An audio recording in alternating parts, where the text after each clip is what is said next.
माना दो रेखा युग्म A1 x plus B1 y plus C1 बराबर 0 तथा A2 x plus B2 y plus C2 बराबर 0 है। माना दो रेखा युग्म हमारे पास हैं A1 x plus B1 y plus C1 equal to 0 पहला रेखा युग्म है। दूसरा रेखा युग्म है A2 x plus B2 y plus C2 equal to 0। हमारे पास दो रेखा युग्म है। यहाँ पर हम अध्ययन करते हैं कि x के गुणांक क्या हैं। x के गुणांक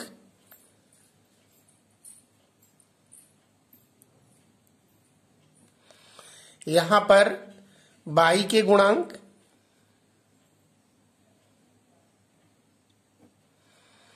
यहाँ पे अचर पद जो है इनको पहले वेरीफाई करते हैं कि ये वास्तव में है क्या। x का गुणांक और y का गुणांक और अचर पद कांस्टेंट टर्म। x का गुणांक क्या है A1 क्योंकि x से लगा हुआ है तो x का गुणांक हो गया A1। दूसरे समीकरण में देखें तो x का गुणांक क्या है A2। y का गुणांक देखते हैं तो y का गुणांक क्या है B1। यहां पर y का गुणांक देखते हैं तो y का गुणांक क्या है B2। अचर पद को देखते हैं तो अचर पद ये क्या है, यहां पर क्या है C1 और यहां पर अचर पद क्या है C2। इन सभी को हम देखते हैं कि x का गुणांक A1 A2, y का गुणांक B1 B2 और अचर पद C1 C2। गुणांकों के संबंधों का अध्ययन करते हैं। गुणांकों के अनुपातों का संबंध क्या और कैसे होने की स्थिति में रेखाएं समांतर होंगी, प्रतिच्छेदी होंगी और संपाती होंगी, इसका अध्ययन करेंगे। पहली स्थिति यहाँ पर इनका संबंध देखते हैं तो पहली स्थिति में यदि इन दोनों इसका अनुपात यानी x के गुणांक का अनुपात यानी A1 अपान A2, ये x के गुणांकों का अनुपात है A1 अपान A2। यदि y का गुणांक B1 अपान B2 के बराबर नहीं है, B1 अपान B2 के बराबर नहीं होगा चेक करने पर, तो उस स्थिति में रेखाएं कैसी रहेंगी, रेखाएं प्रतिच्छेदी होंगी तथा इसका एक हल होगा। यदि रेखाओं की स्थिति इस तरह बनती है कि A1 अपान A2 बराबर नहीं B1 अपान B2, गुणांकों का यदि संबंध ऐसा दिखता है, दोनों रेखाओं के गुणांकों का जो संबंध है x का और y का, अगर उसका संबंध कैसा दिखता है A1 अपान A2 बराबर नहीं B1 अपान B2, तो ऐसी स्थिति में ये रेखा युग्म कैसे होंगे, प्रतिच्छेदी होंगे तथा इसका हल एक होगा और इसे हम अद्वितीय हल भी कह सकते हैं। क्या कहेंगे, अद्वितीय हल भी कहते हैं। इसे क्या कहते हैं हम, अद्वितीय हल। अब हम दूसरी स्थिति में चलते हैं दूसरी स्थिति में भी अनुपात का ही परीक्षण करेंगे। यदि हम x के गुणांक यानी a1 अपान a2 यानी x के गुणांक का अनुपात और y के गुणांक का अनुपात यानी कि b1 अपान b2 और अचर पद c1 अपान c2 का अनुपात, इन तीनों के अनुपात का परीक्षण करें तो यदि पहले दोनों अनुपात परस्पर बराबर हो यानी कि a1 अपान a2 बराबर हो b1 अपान b2 को, और तीसरा जो हो c1 अपान c2 ये न बराबर हो, तो ऐसी स्थिति में समांतर रेखाएं प्राप्त होती हैं। जो रेखा युग्म होता है वो कैसा होता है? रेखा युग्म हमारा उस स्थिति में समांतर होगा।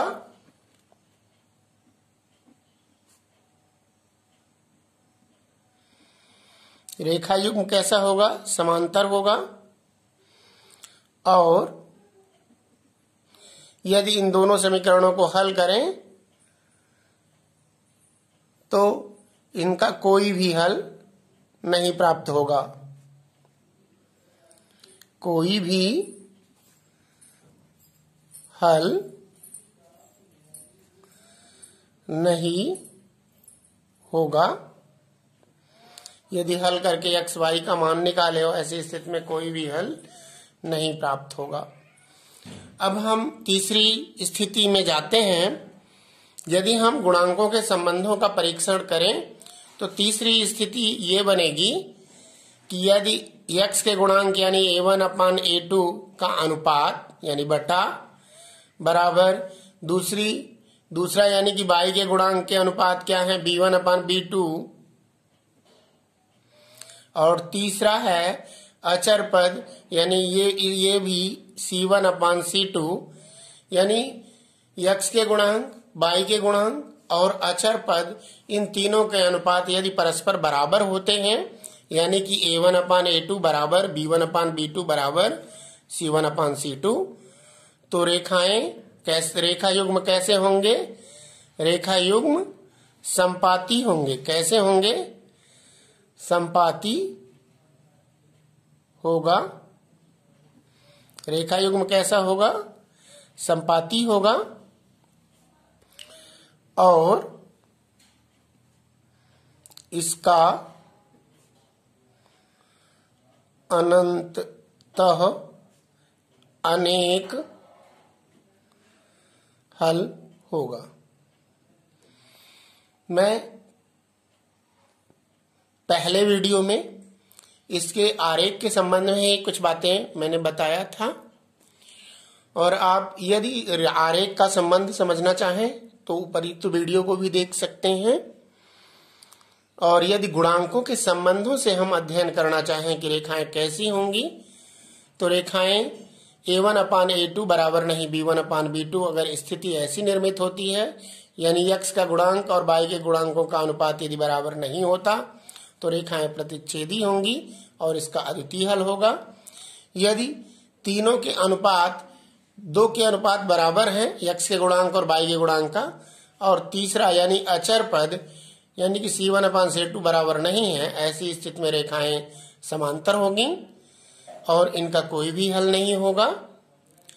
और संपाती जो स्थिति है, यदि दोनों गुणांक x के गुणांकों का अनुपात और y के गुणांकों का अनुपात और अचर पद का अनुपात, तीनों का अनुपात यानी कि a1 अपान a2 बराबर b1 अपान b2 बराबर c1 अपान c2 है, तो रेखा खींचने पर रेखा युग्म कैसे होंगे?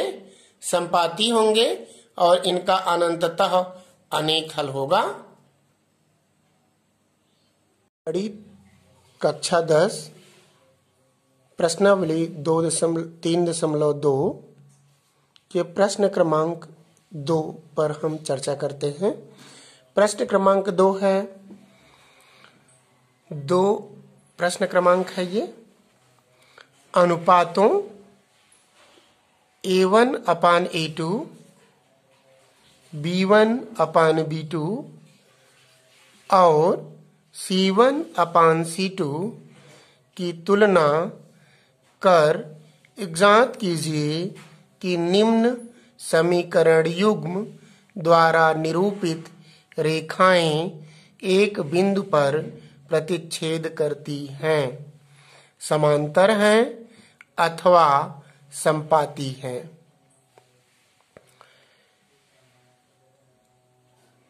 A1 अपान A2 क्या है? समीकरण 1 और समीकरण 2 के लिए x के गुणांकों का अनुपात है। B1 अपान B2 क्या है? समीकरण 1 व 2 के लिए y के गुणांकों का अनुपात है। और C1 अपान C2 समीकरण 1 व 2 के लिए अचर पद का अनुपात है। प्रतिच्छेद शब्द का अर्थ यह है कि यदि दो रेखाएं एक दूसरे को काटती हैं तो वो प्रतिच्छेदी हैं। यदि दो रेखाएं एक दूसरे को कभी नहीं काटती, एक दूसरे के से समान दूरी पर बढ़ती जाती हैं, वे समांतर रेखाएं हैं। और संपाती रेखाएं, यदि एक रेखा के ऊपर दूसरी रेखा खिंच जाए तो इस प्रकार की रेखाएं संपाती रेखाएं हैं। अब हम पहले प्रश्न को देखेंगे। पहला प्रश्न क्या है? 5x माइनस 4y धन 8 बराबर 0, 7x धन 6y माइनस 9 बराबर 0।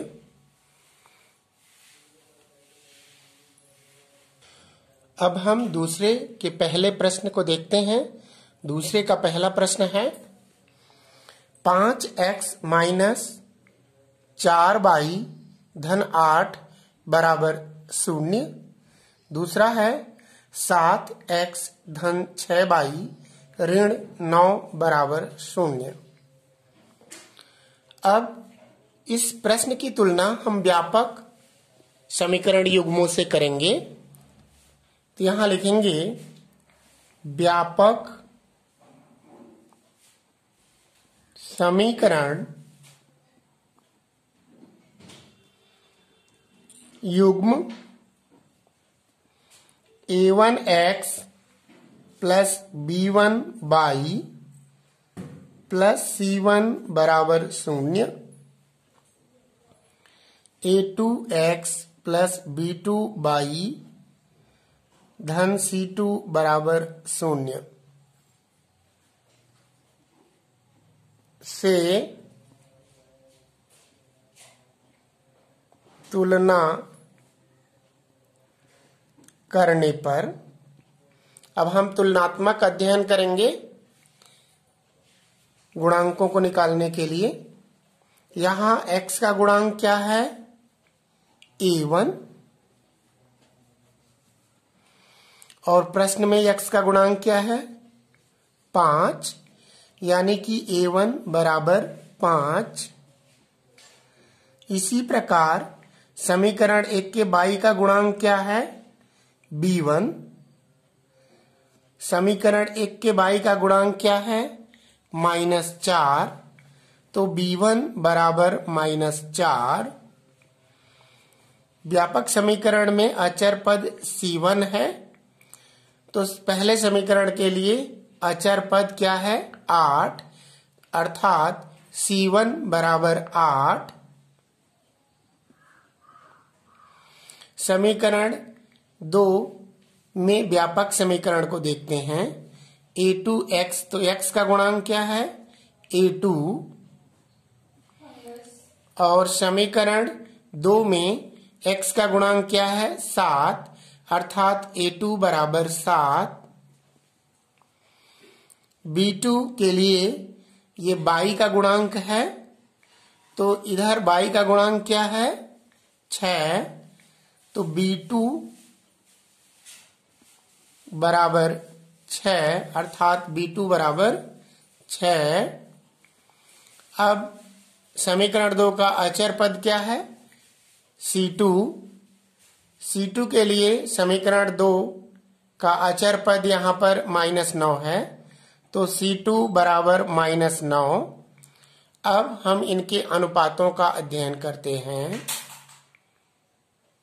A1 बटा A2 जैसा कि प्रश्न में दिया है, A1 अपान A2 B1/B2 और C1/C2 ये प्रश्न के कथन में लिखा हुआ है।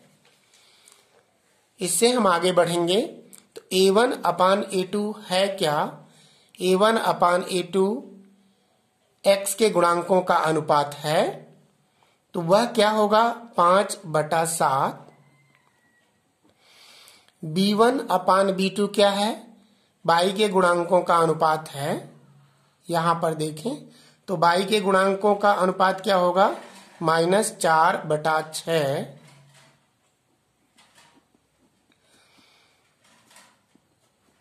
और C1/C2 अचर पद है, तो अचर पद का अनुपात क्या होगा? 8/-9। अब हम देखते हैं कि कौन सी राशि एक दूसरे से प्रतिच्छेद हो सकती है। 5 और 7 प्रतिच्छेद नहीं होंगी। 4 और 6 का महत्तम समापवर्तक 2 है, यह 2 से दोनों प्रतिच्छेद होंगी। 2 दूनी 4, 2 तिया 6 बराबर 2/3, वो भी माइनस में। C1/C2 8/9 है, एक भाज्य एक अभाज्य, तो दोनों प्रतिच्छेद नहीं होंगी किसी भी संख्या से, क्योंकि इन दोनों का एक महत्तम समापवर्तक है। अब हम शर्तों के अधीन परीक्षण करेंगे। पहली शर्त, जैसा कि आप सबको पता है, A1/A2 बराबर नहीं B1/B2 की स्थिति में हल कैसा होगा? रेखाओं का युग्म, प्रतिच्छेदी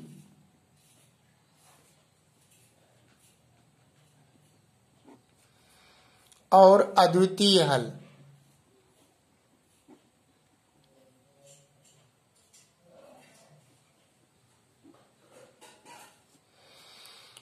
दूसरी शर्त है A1/A2 बराबर B1/B2 बराबर नहीं C1/C2 की स्थिति में समांतर रेखा युग्म प्राप्त होंगे तथा कोई भी हल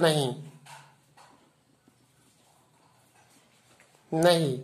यदि निकाय का कोई हल किया जाएगा तो नहीं होगा। तीसरी शर्त है A1/A2 बराबर B1/B2 बराबर C1/C2 है, तो संपाती रेखा युग्म प्राप्त होंगे और अनंततः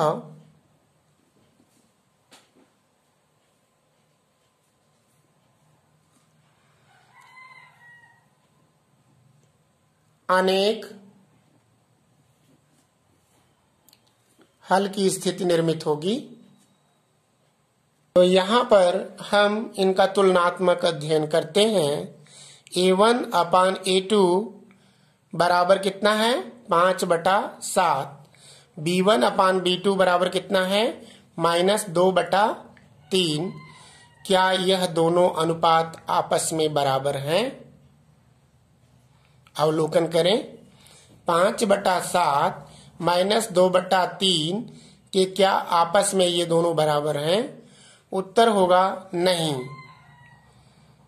अतः किस शर्त के अधीन होगा? पहली शर्त के अधीन A1/A2 बराबर नहीं B1/B2 की स्थिति है। अतः कैसी रेखाएं प्राप्त होंगी? रेखा युग्म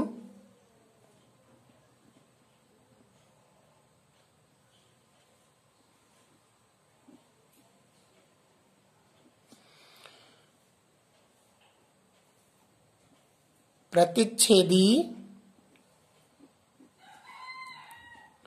होंगे तथा समीकरण